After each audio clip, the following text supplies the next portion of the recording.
Well, I tell you what, everybody's excited about the Dream Series, especially if you grow up in Arizona and you hear about it and you say, man, I got to be a part of this. And that's Cole Tucker. Cole gave me a call and said, hey, man, how do I get involved with this? And I was over thrilled by the fact that you even thought about, how'd you even see it, hear about it, and wanting to be a part of it? Yeah, I've seen it on my phone. I've seen it on Twitter and Instagram and on TV, on the network, you guys talking about it. And I see so much of myself in these kids. And I share so many of the dreams that I just heard. And I see myself in them. So I wanted to come out here and get my hands on them and be a part of it and just have any influence I could just to be out here and let them know that they need to keep going and to keep grinding and that there's so much ahead of them and just here to be a help. And see why that's the spirit of baseball, really. You know, once you get in this whole mix, it's I want to pass on to somebody else. And I think that's so cool. And I think your story is amazing. A lot of kids are hoping to be where Cole Tucker was at that age. I mean, you came out, you were a big-time, huge prospect, first-round pick. All these kids have that dream. So I think it would be valuable for you to be able to share your story with them as far as after you get drafted in the first round, that's just the beginning. Everybody thinks it's glitz and glamour from there. Can you talk a little bit about what that expectation is and what the true definition of the grind is from that point? Yeah, 100%, and it feels that way. And it's easy to be in high school and to get caught up in the glitz and glamour and all these scouts coming to your house telling you this and that. You're going to be this guy, that guy. You're going to make all this money. But once you sign that paper and you get on that airplane, you leave mom and dad and all your friends are going to college and life changes, it becomes real. I remember my first game, we were playing the Florida or the GCL complex game. I went 0 for 3 errors at shortstop. I hadn't played a game in like a month and a half. I was like, oh man, this is gonna be really hard. But you lean on coaches and teammates and parents and friends and learn so much about yourself and about the game that propels you forward. And all these kids have so much talent out here at the Dream Series, but they're going to learn so much about themselves in this next year, in these next couple years. And I'm just here to tell them that that it's all good and to welcome that grind. Take us back to that high school Cole Tucker, because you know I'm doing the draft way back in the day when he was getting drafted. And I'm sitting here and I saw the coolest video. I'm like, man, who is this kid? They followed you all over the place. You're in the car, driving, doing interviews. Yeah. I mean, it was big time. And I'm watching this. So how'd that come about? Because a lot of these kids are doing the same things. Do you think that helped you? It had a lasting impression. I'll run into people all over the place. I mean, I saw a video of you in high school. Your car door didn't even work, like yada, yada, yada. But it's so cool. It's a reminder that I was just in their shoes. You know, if I was a little younger, I would have been in the Dream Series. You know, this is something that I absolutely would have wanted to be a part of. And it's crazy. I mean, it definitely did help me. It got my name out there and whatnot. We have the story and the memory of it. But there's so much more on the field that goes into baseball. It's not all the crazy glitz and glamour. It's really about what you do out in between those lines. Yeah, but give us the insight a little bit of what was going on in the Tucker household, because you're not the only first rounder that the Tuckers produced. You have another brother, Carson Tucker, who was drafted in the first round by the then Indians in 2020. What was happening in the household? How early were y'all playing travel ball? I mean, what was the experience of baseball to where y'all were able to move up the ranks so fast? Man, we had a lot of help from our parents and grandparents.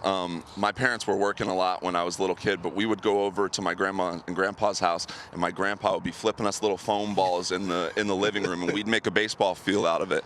And people thought we were crazy, but my dad played minor league baseball a little bit, and he let us know at a young age that like we got what he had, and we had the talent and what it took to play for a long time, and we believed that. So we built a batting cage in the backyard.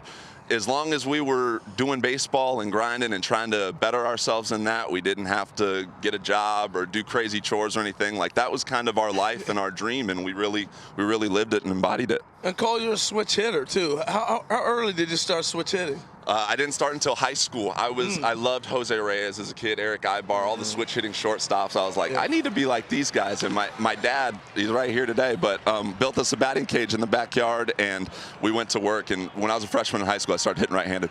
No, you feel more natural right, obviously. Natural you left. Were natural left. I did it wrong. You switched over? I did it wrong. I literally only started doing it because Jose Reyes did it.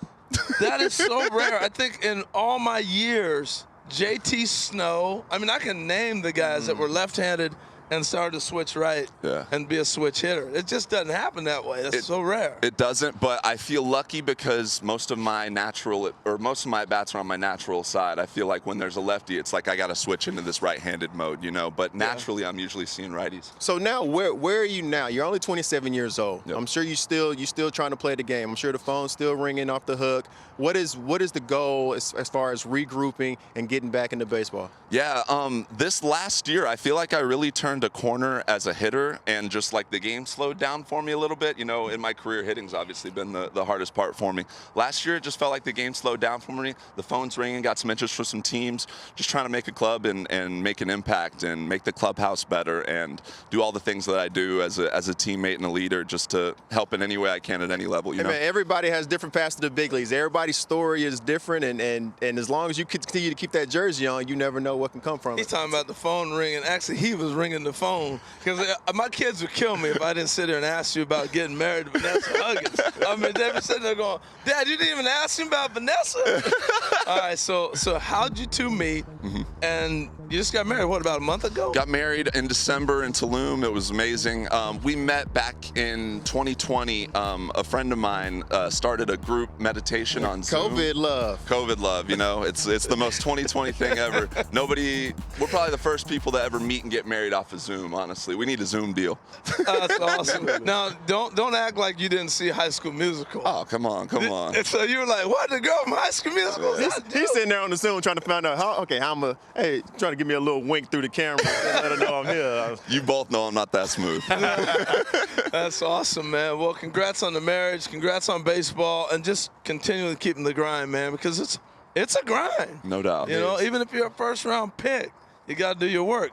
No doubt. You got to get it in. Make sure you keep that opportunity. It's all about the grind and passing it on, and thank you guys for doing that for me. Last thing, what do you want to share with these youngsters when you get a chance to be around them? You're going to talk tonight, but today, during the day, spend time with them. What do you want to pass to them? I want to let them know how fun the game is and how much it can do for you if you put in the work and really commit to it, and to play hard and to give themselves a chance to get noticed for the right things, you know, playing the game hard, hustling, being a good teammate, your effort, your attitude, all those things that show up. I think that really can translate and keep you around longer than you should be, you know. I hear you. Appreciate you, Cole. All right, man. Well, looking forward to hearing more from Cole a little bit later when we're around him and the youngsters.